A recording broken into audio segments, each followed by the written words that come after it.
تم اقرار کرتے ہو کہ اللہ تمہارا اور ہر چیز کا مالک ہے. اس کے کیا معنی؟ اس کے معنی یہ ہیں کہ تمہاری جان تمہاری اپنی نہیں، خدا کی ملک ہے. تمہارے ہاتھ اپنے نہیں، تمہاری آنکھیں اور تمہارے کان اور تمہارے جسم کا کوئی عضو تمہارا اپنا نہیں.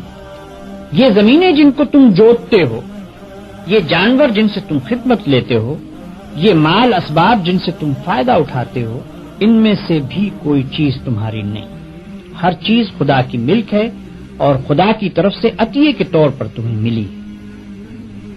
اس بات کا اقرار کرنے کے بعد تمہیں یہ کہنے کا کیا حق ہے کہ جان میری ہے، جسم میرا ہے، مال میرا ہے اور فلاں چیز میری ہے؟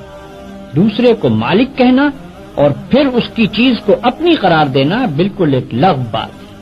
اگر در حقیقت یہ بات سچے دل سے مانتے ہو کہ ان سب چیزوں کا مالک خدا ہی ہے تو اس سے دو باتیں خود بخود تم پر لازم ہو جاتی ہیں.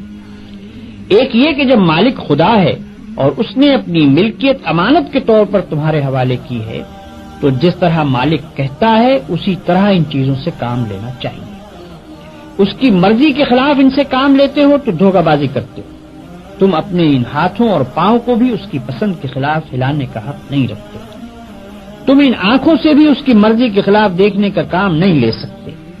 تم کو اس پیٹ میں بھی کوئی ایسی چیز ڈالنے کا حق نہیں ہے جو اس کی مرضی کے خلاف ہو. تمہیں ان زمینوں اور ان جائیدادوں پر بھی مالک کے منشا کے خلاف کوئی حق حاصل نہیں ہے. تمہاری بیویاں جن کو تم اپنی کہتے ہو اور تمہاری اولاد جن کو تم اپنی کہتے ہو، یہ بھی صرف اس لیے تمہاری ہیں کہ تمہارے مالک کی دی ہوئی ہے. لہذا تم کو ان سے بھی اپنی خواہش کے مطابق نہیں بلکہ مالک کے حکم کے مطابق ہی برتاؤ کرنا چاہیے. اگر اس کے خلاف کرو گے تو تمہاری حیثیت غاصب کی ہوگی.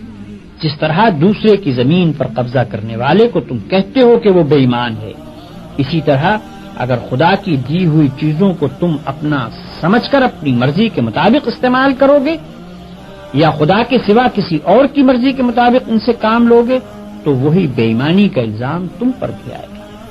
اگر مالک کی مرضی کے مطابق کام کرنے میں کوئی نقصان ہوتا ہے تو ہوا کرے.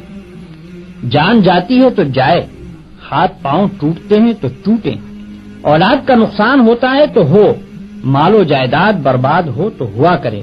تمہیں کیوں غم ہو؟